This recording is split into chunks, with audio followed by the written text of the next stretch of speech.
और जब एसडीएम का पोस्ट देखा तो फिर एक सेंस ऑफ सेटिस्फैक्शन कि इतना अच्छा मतलब चयन हो गया, एक ही बार एसडीएम मिल गया। तो एक सेटिस्फैक्शन ज़्यादा था एज़ कम्पेयर टू अगर देखा जाए तो सेलिब्रेशन। में एआई की मदद ली थी या अगर आप दूसरे एस्पिरेंट को सजेस्ट करेंगी ऐसा कुछ? मैम एआई की ज़्यादा मैंने इंटरव्यू फेजेस में लिया था जब मैं दिल्ली गई थी। तो ये मेरे लिए सबसे बड़ा मोटिवेशन था कि अगर मैं यहाँ पढ़ने आई हूँ जो कि गांव में कोई भी नहीं है ऐसा, तो शायद मेरे लिए कुछ अच्छा लिखा होगा, क्योंकि मेरी सारी पढ़ाई मतलब एक रूरल एरिया से हुई। जो चैलेंजेस हैं वो ग्राउंड लेवल पे दिखते हैं।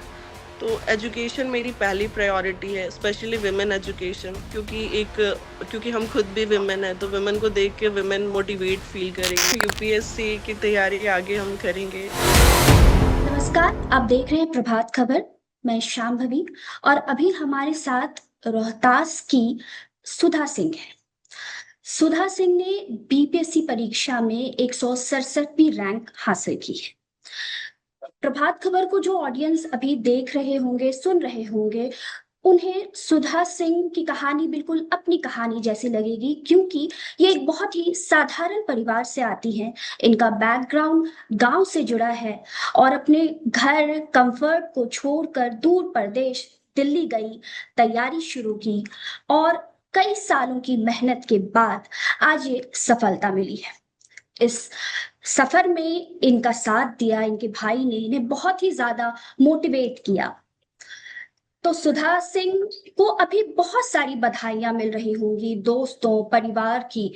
हमारे तरफ से भी उनको बहुत बहुत बधाई इस सफलता के लिए और हमारे कार्यक्रम में स्वागत है। तो आपका बहुत बहुत स्वागत है सुधा। और सबसे पहले तो हमें ये बताइए कि सफलता की बात सभी करते हैं लेकिन संघर्ष की बात कोई भी नहीं करता। आपने जब अपना रिजल्ट देखा तो आपको कैसा फील हुआ? और उसके बाद जो आप हमें बताएं कि जो आपकी जर्नी रही, स्ट्रगल की जर्नी रही, उनके कुछ मोमेंट्स हमारे दर्शकों के साथ शेयर करें।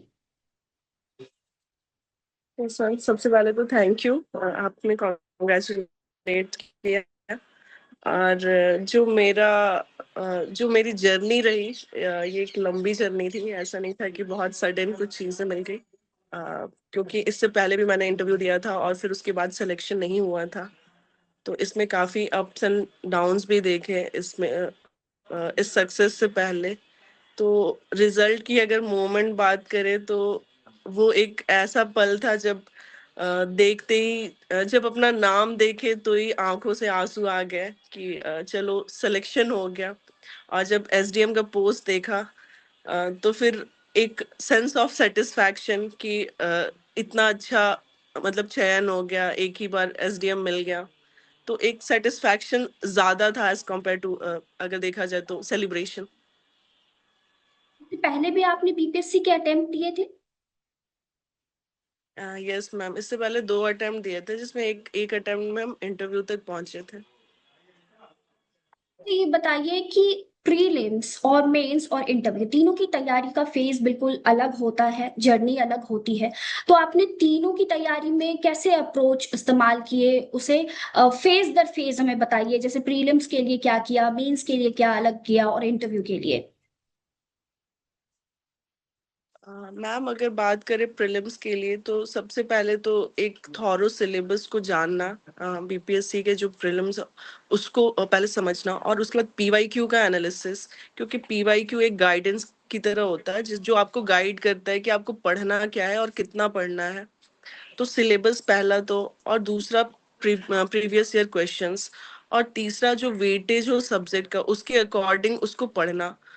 तो प्रीलिम्स तो ये हम किए थे। उसके अलावा मैम टेस्ट्स लगाना, जैसे पैटर्न्स चेंज हो रहे हैं तो एक टेस्ट इम्पॉर्टेंट एस्पेक्ट बन गया प्रिपरेशन का प्रीलिम्स के लिए। तो ये सब मैम प्रीलिम्स के लिए किया, जो बेसिक्स थे कॉन्सेप्ट्स थे उनको क्लियर किया।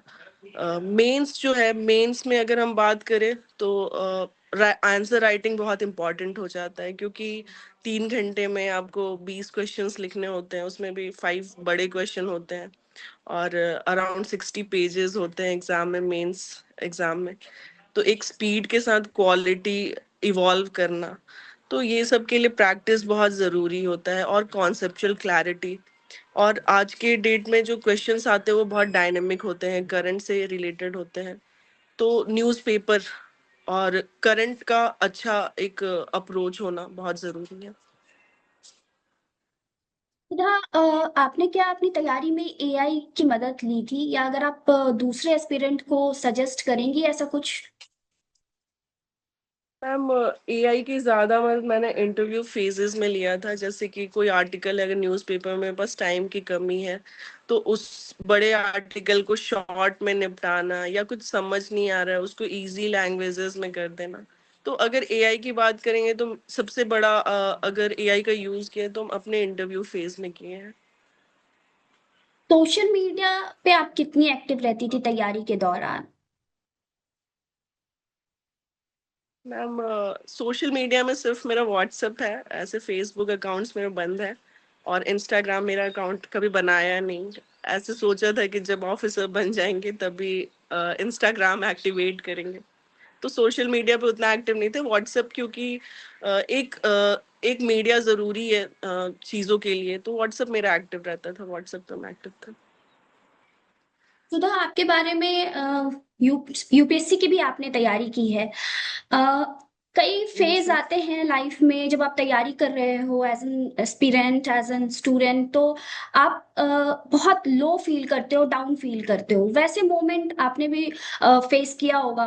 वैसे मोमेंट पे आप खुद को कैसे मोटिवेट करती थी, फिर से तैयारी शुरू करने के लिए खुद को कैसे खड़ा करती थी? यस मैम, ये जर्नी इतना लंबा होता है कि डाउनफॉल्स ज्यादा होते हैं एज कंपेयर टू आपकी सक्सेस। क्योंकि सक्सेस एक ही बार मिलती है, या आप जब कई बार रैंक्स पीछे होता है इंसान इम्प्रूव करता है, लेकिन डाउनफॉल्स बहुत ज्यादा होते हैं। जब भी आप किसी स्टेज पे फेल होते हैं तो आपको फिर से उठना पड़ता है। मोटिवेशन ये था क्योंकि मेरे मेरे मन में जो सबसे बड़ा मोटिवेशन था मैम, क्योंकि मेरा बैकग्राउंड वैसा नहीं था जिसमें सिविल सर्विसेज बहुत लोगों ने किए थे। तो मेरे को जब मैं दिल्ली गई थी तो ये मेरे लिए सबसे बड़ा मोटिवेशन था कि अगर मैं यहाँ पढ़ने आई हूँ जो कि गांव में कोई भी नहीं है ऐसा, तो शायद मेरे लिए कुछ अच्छा लिखा होगा। क्योंकि मेरी सारी पढ़ाई मतलब एक रूरल एरिया से हुई थी। ये मेरे लिए सबसे बड़ा मोटिवेशन था कि भगवान ने शायद मेरे लिए कुछ अच्छा लिखा होगा, तभी हम यहाँ आए हैं।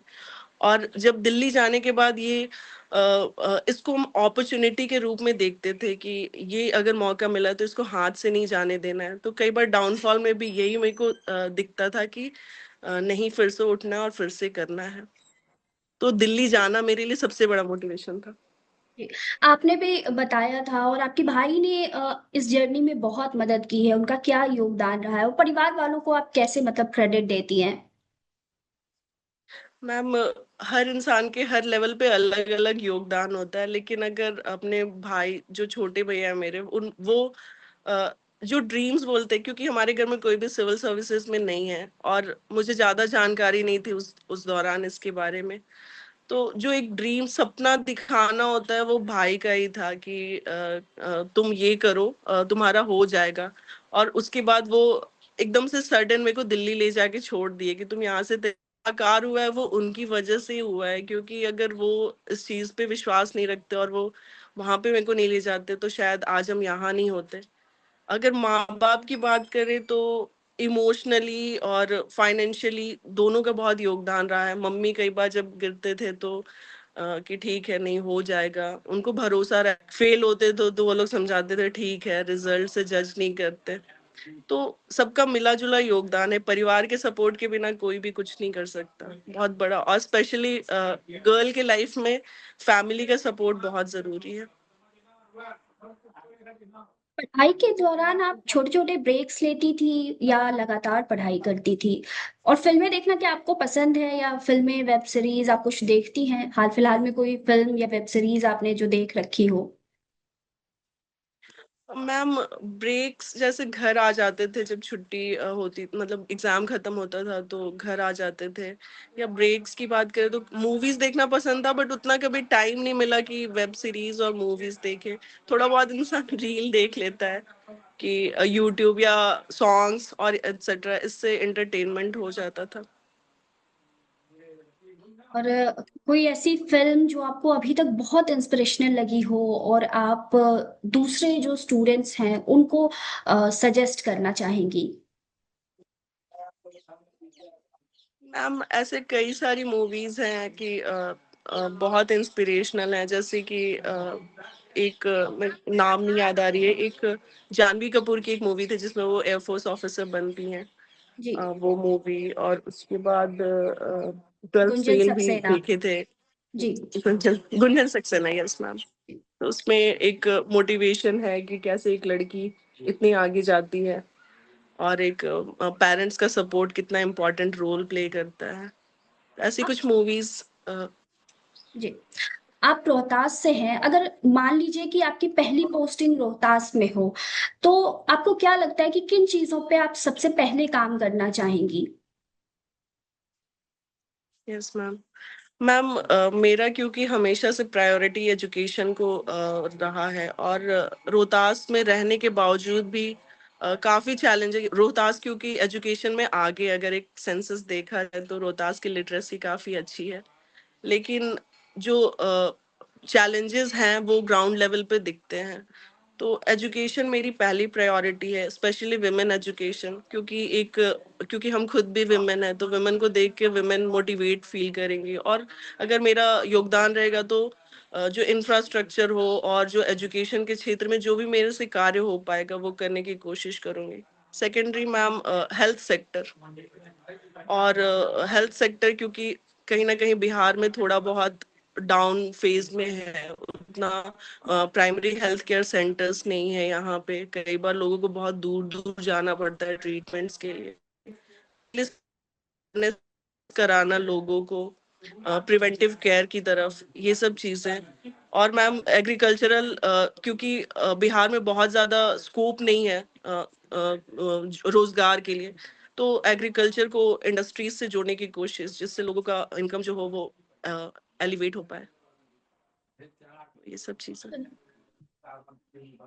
सुधा, चूंकि आपने अभी कहा बातचीत के दौरान कि जब आप एक लड़की होके गांव घर से निकलती हैं और कहीं ना कहीं अपनी पूरी फैमिली में, अपनी पीढ़ी में पहली होती है जिनके ऊपर एक जिम्मेदारी भी होती है कि आपको सफलता हासिल करनी है, तो और भी लड़कियां और भी महिलाएं जो भी आपको देख रही होंगी, जो गांव से आती हैं या जो बहुत ही सीमित संसाधन में कुछ करना चाहती हैं, उनके लिए आप क्या मैसेज देंगी?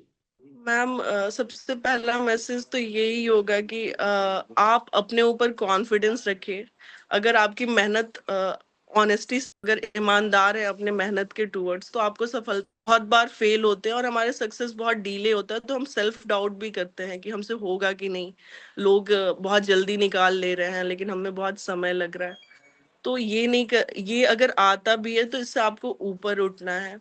और क्योंकि मैम आज के डेट में रिसोर्सेज ऑनलाइन भी बहुत अवेलेबल हैं, तो जो लोग ग्रामीण एरिया में रह के, क्योंकि जगह जगह पे लाइब्रेरीज फैसिलिटी हैं, तो ग्रामीण एरिया में रह के भी लोग ऑनलाइन चीजों का यूज करके पढ़ाई कर सकते हैं।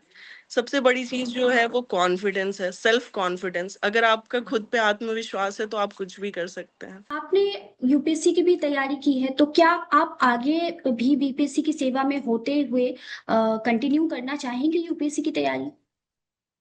यस मैम, यूपीएससी की तैयारी आगे हम करेंगे। ये मेरा स्टेट का एक होता है कि एक गौरव जॉब है। होना बहुत जरूरी होता है। जी जी। और ये इतना इतना अच्छा जॉब है, तो इसके साथ मेरे को एक अलग मोटिवेशन मिला है यूपीएससी की तैयारी करने के लिए भी, क्योंकि एसडीएम अपने आप में बहुत बड़ी चीज है। तो आपके पास बहुत सारी चीजें होती हैं, बहुत लोगों का आप लाइफ चेंज कर सकते हो। और इससे ऊपर उठ के यूपीएससी करना, जिसपे आप एक वाइडर नेटवर्क स्कूल प्रोवाइड की होता है और तरफ। भी जी। चीजें करने का। तो एक ऑब्वियसली आगे कोशिश करेंगे बिल्कुल, यूपीएससी आपको करने की। उसके लिए अभी से शुभकामनाएं हमारी तरफ से। अच्छा, मैं आपसे ये जानना चाहूंगी कि सपोज आपको फिर से बीपीएससी की तैयारी करनी पड़े, जैसे कई स्टूडेंट्स होते हैं जिनका इस बार वाले अटेम्प्ट में नहीं हुआ होगा, तो आप कैसे खुद को खड़ा करेंगी? आपके इस जवाब से हमारे जो दर्शक हैं, जो और एस्पिरेंट्स हैं, उनको भी एक मैसेज मिलेगा, तो प्लीज बताएं। मैम अगर अपने एक्सपीरियंस से बोला जाए तो इससे पहले जब हम इंटरव्यू दिए थे तो मेरा भी सिलेक्शन नहीं हुआ। इससे पहले वाले इंटरव्यू में। बट ये जो इंटरव्यू तक आना ही, जो इंटरव्यू में बच्चे होते हैं और जो सेलेक्ट होते हैं उनमें बहुत ज़्यादा फ़र्क नहीं होता है। वो सेम लेवल पे होते हैं, थोड़ा बहुत ऊपर-नीचे होता है, जिसकी वजह से जो लोग सेलेक्ट होते हैं वो आगे आ जाते हैं और कुछ बच्चे पीछे रह जाते हैं। तो जी। सबसे बड़ा मैसेज तो यही होगा कि अगर आप यहाँ तक आए हैं, तो आप में कुछ अलग है और आप आगे बहुत अच्छा कर सकते हैं। तो अपने ऊपर डाउट ना करें और आगे तैयारी करें और आपको सफलता ज़रूर मिलेगी। बहुत बहुत धन्यवाद हमसे बात करने के लिए। अभी आप देख रहे थे प्रभात खबर। हमारे साथ सुधा सिंह थी, जिन्होंने बीपीएससी में 167वीं रैंक हासिल की और अपने गांव, घर और अपने परिवार का मान बढ़ाया। और भी ऐसी जानकारी के लिए हमारे साथ बने रहिए। तब तक के लिए धन्यवाद। प्रभात खबर .com, विश्वास वही, रफ्तार नहीं।